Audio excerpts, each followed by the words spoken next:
Olá, meu amigo, minha amiga.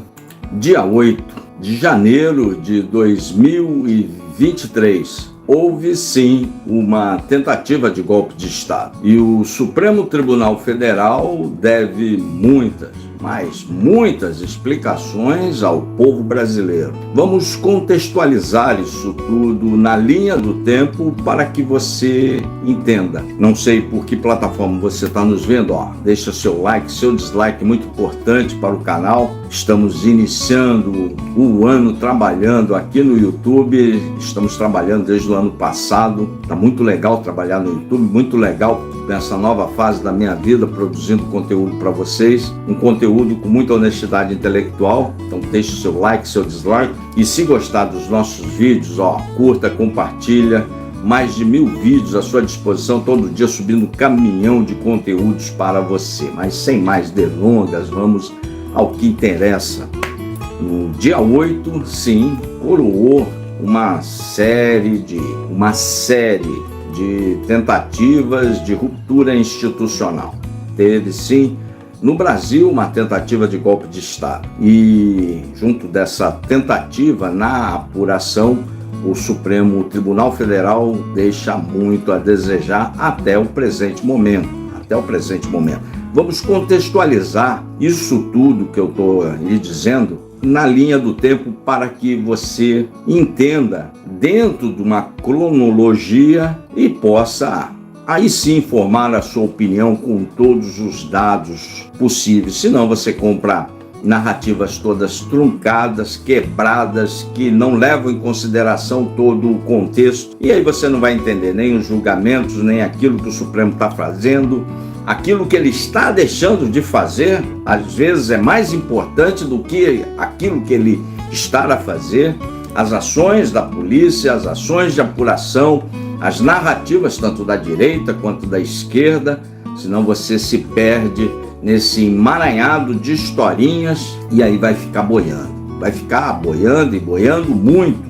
Na linha do tempo, teve alguns esquentas para sentir a temperatura ao longo desse processo todo que culminou no dia 8. É um processo que tem o seu ápice lá no dia 8 de janeiro em 23. O 8 de janeiro em 23 é a última coisa que a gente vai tocar. É importante entender na linha do tempo o conjunto das ações que levaram àquilo ali. Tivemos algumas que eu chamo aqui, tenho nominado aqui, naquilo que eu tenho escrito e naquilo que eu tenho falado, de alguns esquentas e algumas. Vamos ver como é que as instituições reagem, vamos ver como é que o povo aceita e vamos ver se o exército embarca. Tivemos especificamente 2 esquentas e 2 tentativas efetivas para que o exército, baseado numa convulsão social, se viesse a ocorrer, intervisse e seria aquela frase que os patriotas, entre aspas, sempre disseram e cantaram aos 4 cantos do Brasil: intervenção militar com Bolsonaro no poder. Convulsão social, exército entra com as armas, estabelece as novas regras, os novos parâmetros e mantém o Bolsonaro no poder, se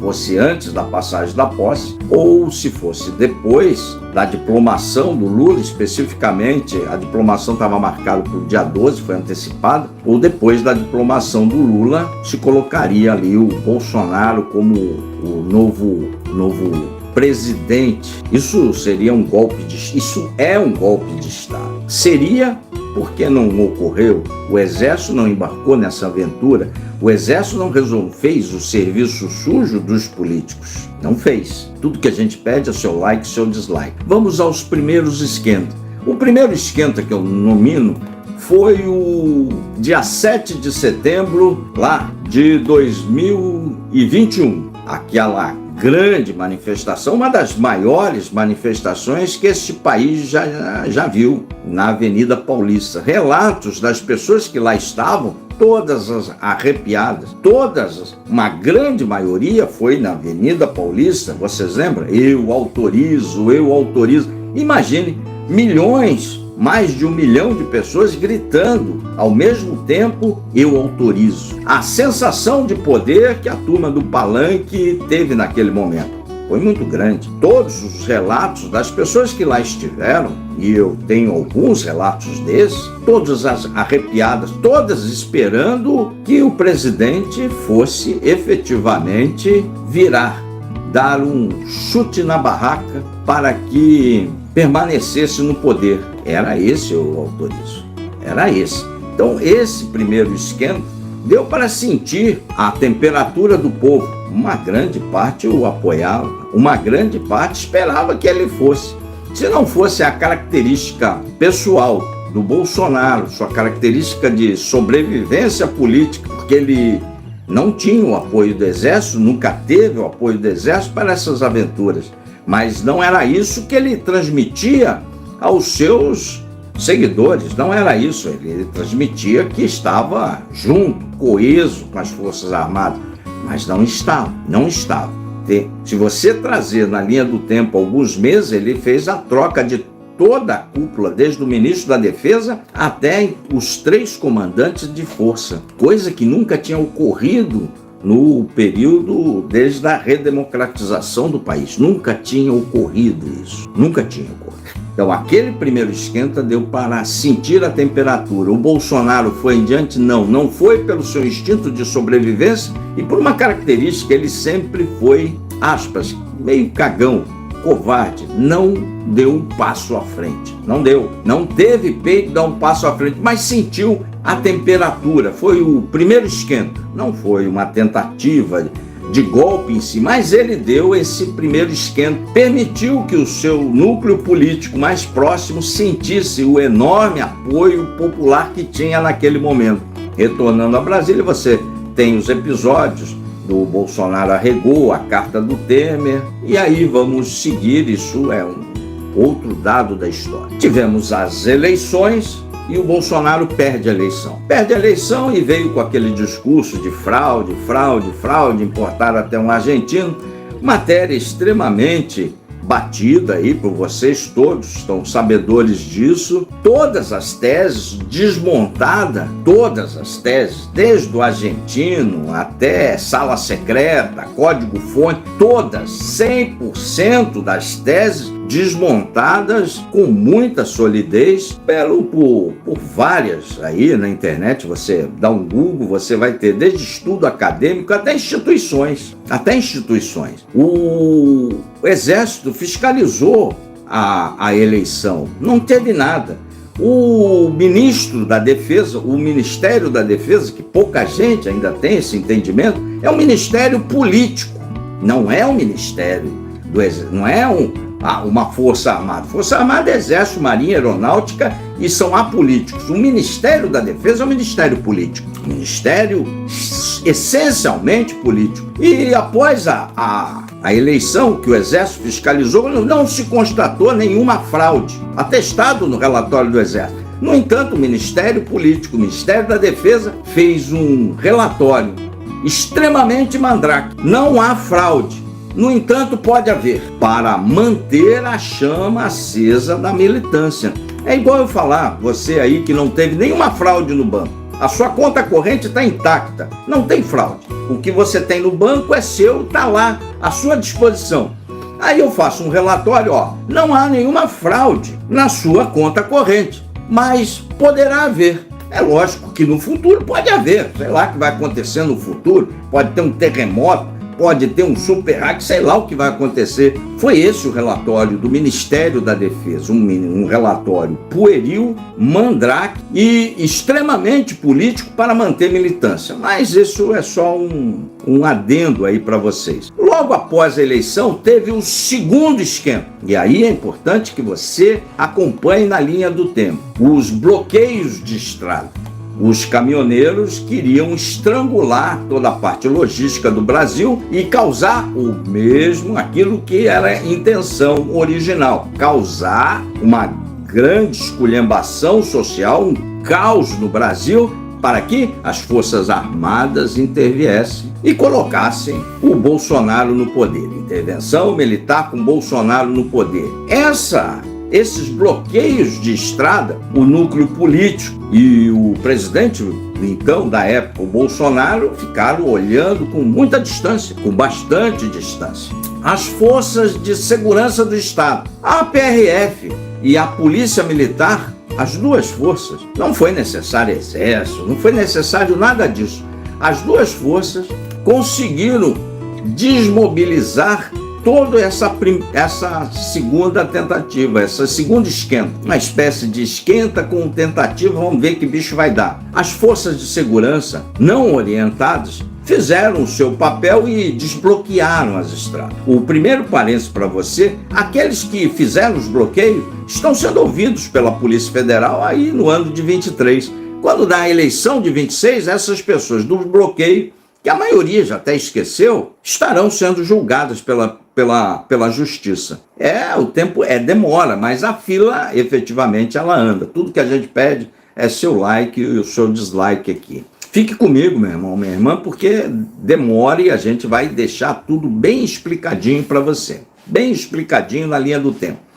Esse esquenta aí do bloqueio das estradas, a PRF e a Polícia Militar, elas sozinhas dissiparam essa possível ameaça.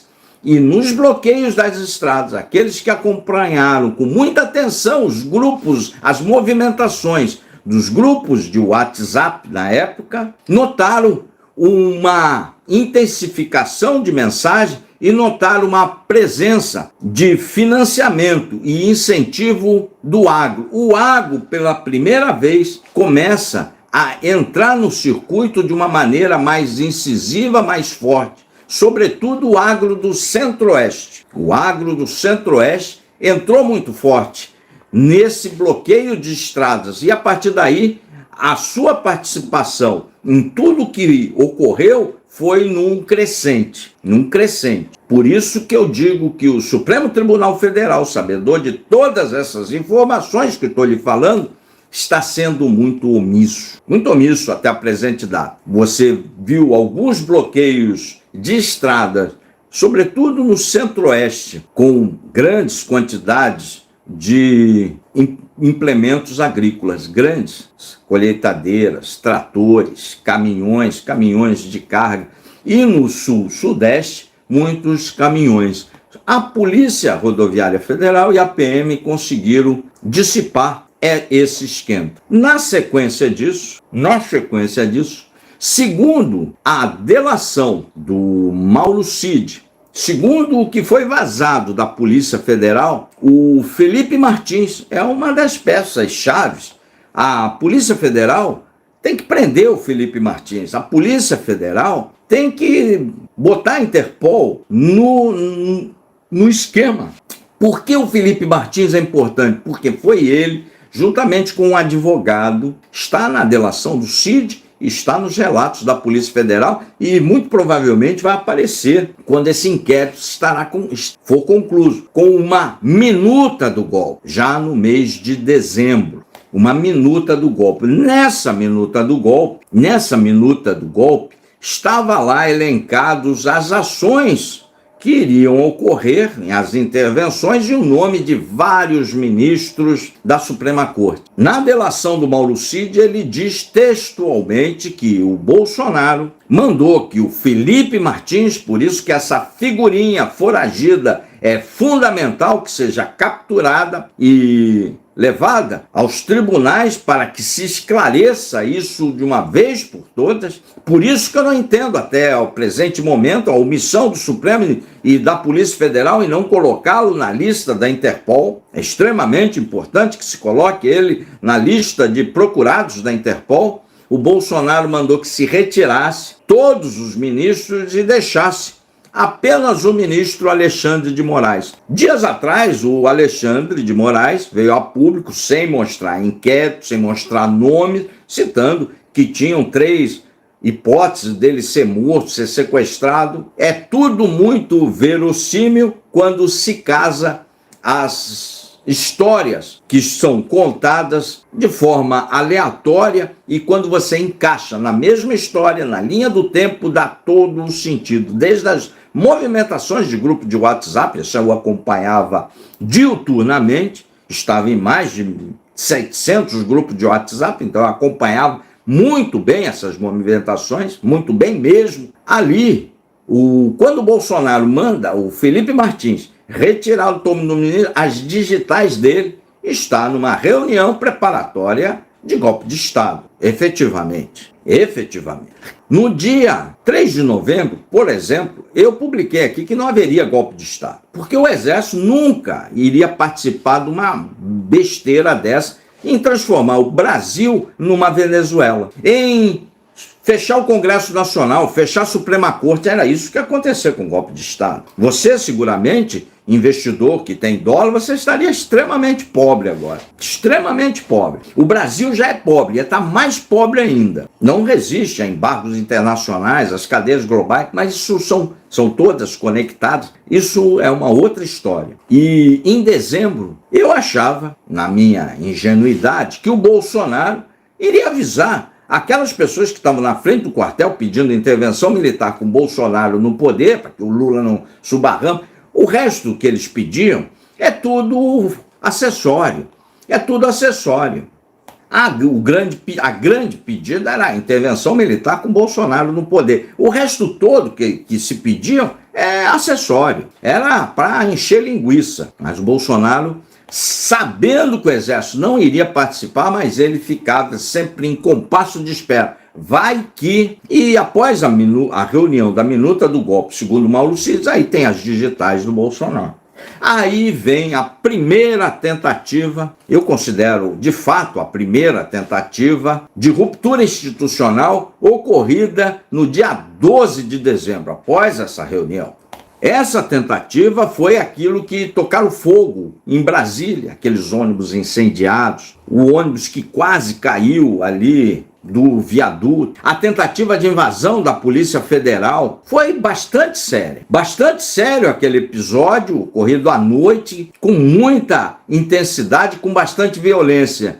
E aí as forças de segurança da capital, Polícia Militar e Polícia Federal, porque teve uma tentativa de invasão à sede da Polícia Federal, à semelhança do movimento lá dos caminhoneiros, elas fizeram o seu papel. Elas interviram no processo e acabou. Foi a intervenção da Polícia Militar do Distrito Federal e da Polícia Federal, a intervenção nesse processo do dia 12 e acabou.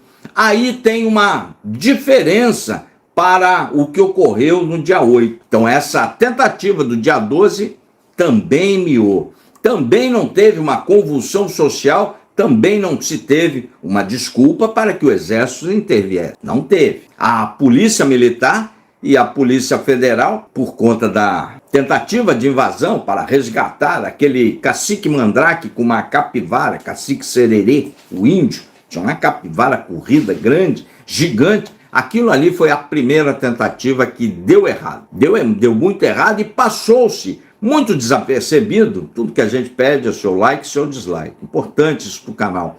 Tudo passou desapercebido porque a Polícia Militar do DF conteve tudo aquilo. Aquilo ali passou como uma grande arruaça, uma grande ameaça, alguma besteira desse tipo.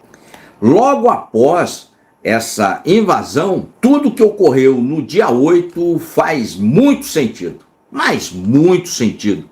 Porque notem, num esquenta, que eu nomeei como esquenta, e alguns acham que é uma tentativa de golpe de Estado, aquele bloqueio das estradas para colapsar o Brasil, eu acho que é um esquenta. As polícias rodoviária e polícia militar resolveram o problema. Na tentativa, aí já era uma tentativa, no dia 12, a Polícia Federal e a Polícia Militar do DF resolveram o problema. E no dia 8, as polícias foram orientadas a não intervirem, porque quando a polícia intervém, não tem problema.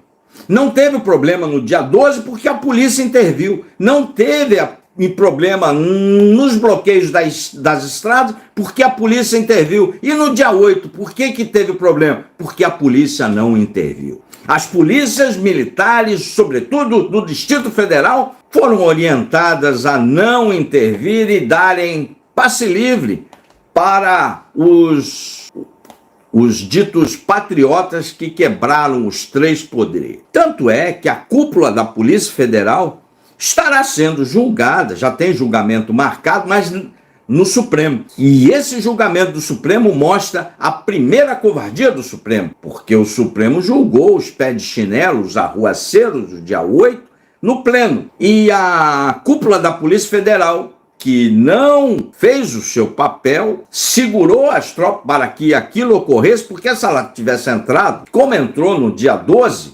isso não teria ocorrido. E por que ela não entrou? Porque, obviamente, eu não posso, mas eu posso intuir, e eu não posso falar, como eu falei até agora, afirmar categoricamente, tudo que eu falei até agora, então estou afirmando categoricamente, efetivamente, que aconteceu. Mas isso que eu vou falar agora, eu posso intuir.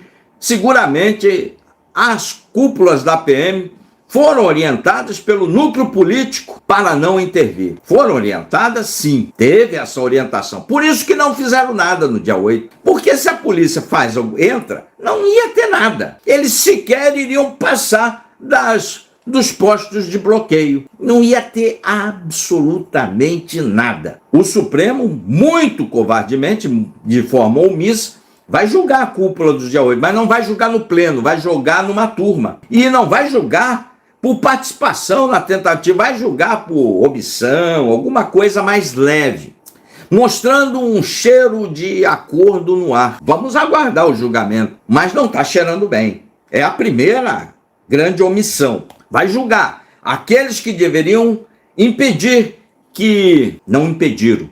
Não impediram porque estavam mancomunados. Eu posso intuir isso. Não posso afirmar categoricamente, porque não tenho acesso aos inquéritos. Os inquéritos não acabam nunca. Talvez de maneira proposital que os inquéritos não acabem. E aí, nós tivemos o dia antes do dia 8. Bolsonaro teve mais uma vez a oportunidade de avisar as pessoas. Não avisou. Não avisou. O que ele fez? Ele fugiu, desertou do seu posto de comandante-chefe das Forças Armadas para os Estados Unidos. Ele desertou. Pena que o crime de deserção de presidente não é tipificado ainda, espero que seja. Quem vai imaginar que um presidente covardemente vai desertar? Por que ele desertou? Posso afirmar de forma categórica, porque se tivesse a intervenção militar, tivesse um caos social e o exército intervir, iam chamar ele ia vir dos Estados Unidos pomposo e cair nos braços do povo como um grande salvador. Ou se desse caca como deu, eu estava nos Estados Unidos, não tenho nada a ver com isso, mas tem sim, tem muito a ver. Só não está nos tribunais porque o Supremo, até a presente data, está sendo muito omisso. Está faltando com o povo brasileiro. E eu só não estou entrando no mérito da questão que eles se aproveitaram de todo esse radicalismo para avançar sobre as garantias legais que a Constituição de 88 garante ao cidadão. Avançaram todas, cruzaram todas as linhas, sob o pretexto de defender a democracia, mas viraram do avesso a democracia. Mas não é sobre isso que estamos falando sobre o golpe de Estado. A tentativa de golpe de Estado que houve efetivamente. Ele fugiu para os Estados Unidos. E no dia 8, a PM, já devidamente orientada, porque se ela entra, como entrou no dia 12, não ia ter nada, tudo que a gente pede é seu like, seu dislike. Teve aqueles famigerados atos do dia 8. Aquelas pessoas foram influenciadas através, num grande período de tempo. Estavam com medo do comunismo. O Brasil nunca vai virar comunista. Tem live aqui no canal, não, mas incutiram esse medo na cabeça das pessoas. Esse medo foi incutido ao longo dos 4 anos do governo Bolsonaro. Essas pessoas foram lavados mentalmente, os seus cérebros, pelos influenciadores. Até a presente momento, o Supremo, na sua omissão, não tem um único influenciador réu. E no YouTube estava, eles já deletaram quase tudo, estava repleto, mas abarrotado de influenciadores incitando e lavando a cabeça desses lelés da CUT. Essas pessoas foram insuflados pelo núcleo político do Bolsonaro. Deputados, senadores, ministros, foram insuflados sim pelo núcleo político. E mais uma vez Até a presente data, o Supremo se mostra muito omisso, porque não há nenhum único réu do grupo político. Nenhum! Parece que veio uma nave espacial de Marte, pousou em cima da cabeça daquelas pessoas todas e enfiou isso tudo na cachola daqueles destrambelhados. Mas não veio nada de Marte. Não veio nada de Marte. Aquele pessoal, nas movimentações dos grupos de WhatsApp, foram todos levados a Brasília. Muitos estavam recebendo auxílios do governo de bolsa disso, vale alimentação, eram duros, pelados, não tinha aonde cair morto. Mas foram a Brasília e passaram lá 3, 4 meses, porque teve uma grande estrutura de financiamento e, mais uma vez, o Supremo, na sua tremenda omissão, não há um único réu de financiador. Tem um pé de chinelo lá de Londrina. A bem da verdade, para ser justo, hoje a Polícia Federal fez uma fase da Operação Lesa Pátria que visou financiadores, mas até o presente momento não há nenhum financiador de peso. Existe um único pé de chinelo, réu no Supremo, na sua tremenda omissão. E todo aquele pessoal mantido em Brasília foram mantidos com acampamentos, tendas, banheiros químicos, comida, locomoção, ônibus para ir. Da onde veio o dinheiro? Ali se mostra. Nas movimentações de grupo de WhatsApp se mostrou uma movimentação grande e muito forte, muito presente do agro do Centro-Oeste. De novo, o agro do Centro-Oeste, ele entra para valer na brincadeira lá no bloqueio das estradas e ele só para nos atos do dia 8. Nesse período todo, o agro, sobretudo o Centro-Oeste, financiou tudo. E até o presente momento não há ninguém do agro, cheio da bufunfa, réu no Supremo Tribunal Federal, mostrando mais uma vez a tremenda omissão do Supremo Tribunal Federal. Não há financiadores, não há o núcleo político e não há influenciadores. Esse pessoal que tiveram uma lavagem cerebral, se comportaram como se fossem membros de seita, foram lá e quebraram tudo. Para quê? Na última tentativa, para que o Exército interviesse. Entre o dia 8 e o Cacique Sererê, teve o episódio da bomba no aeroporto, um episódio que eu não consigo conectar de forma bem pontual a determinados grupos, não consigo. Consigo mais ver esse episódio da bomba, do atentado terrorista que não explodiu por incompetência do executor, muitos incompetentes. Eles conseguiram plantar a bomba, colocar no aeroporto, num caminhão de combustível e não conseguiram detonar. Foram até condenados a penas brandas, 6 anos e 10 anos. Penas leves para um terrorista, muito leves. Mostrando mais uma vez que o Supremo pisa na bola quando é para valer a brincadeira. Os atos do dia 8 dessa turma, na linha do tempo, que tiveram uma lavagem cerebral, tinham um único objetivo: causar uma grande esculhambação para que o Exército intervisse, colocasse, fizesse aí a sua tão sonhada intervenção militar com Bolsonaro no poder. O Exército não fez o serviço sujo para os políticos, não fez. O Exército não interviu, a democracia se manteve e o Exército está pagando o preço, tanto da esquerda, que acha que o Exército é golpista, mesmo tendo cumprido a Constituição, quanto parte da direita acha que o Exército é um traidor por não ter dado um golpe de Estado e transformado esse país numa grande Venezuela. Tudo que a gente pede é o seu like e o seu dislike. Nesse embojo dessa esculhambação dos atos do dia 8, que colocaram toda a direita na marginalidade, os detentores do poder, que tinham 8 dias de governo, tinham de posse os relatórios de inteligência que mostravam o perigo daquilo que ia acontecer. E, mais uma vez, vemos a omissão do Supremo, que não esclarece o porquê de tamanha leniência do governo de plantão. Que ele seria beneficiado desses atos estrambelhados, isso é óbvio. Mas que ele criou isso, também é óbvio que não. Mas por que da omissão? Por que não entrou nisso? É tudo uma zona muito nebulosa que somente o tempo vai poder nos responder. E os inquéritos, e os julgamentos desses atos, os pés de chinelo, os bucha de canhão, os menos importantes no processo, como pensadores, como influenciadores, como financiadores, como o próprio Bolsonaro, como núcleo político, são massa de manobra, foram julgados com extrema severidade pelo Supremo numa forma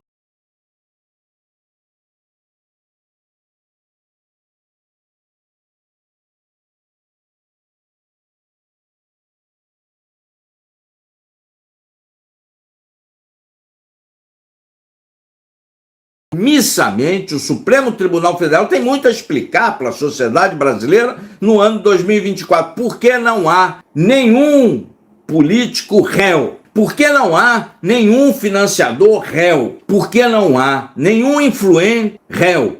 Por que o Bolsonaro não é réu e responda pelas suas ações perante o tribunal? Apenas os bucha de canhão, os bobos da corte. É a pergunta que a gente vai ficar no ar no ano de 2024. Na linha do tempo, foi isso efetivamente que aconteceu. Mas para o Supremo, até agora, foi uma nave espacial que lavou a cabeça, o cérebro daquela galera, uma vara de Harry Potter, botou lá, enfeitiçou todo mundo, eles foram, quebraram e foi isso. Não foi. Não foi porque as conversas de WhatsApp mostram que não foi. Todos os eventos do governo Bolsonaro mostram que não foi. Todos os eventos ocorridos, descritos aqui, mostram que não foi. Até as sentenças prolatadas pelos ministros do Supremo mostram que não foi. A única coisa que está mostrando é uma tremenda omissão do Supremo Tribunal Federal. Por quê? Não sei. Eu espero que essa omissão cesse. Ou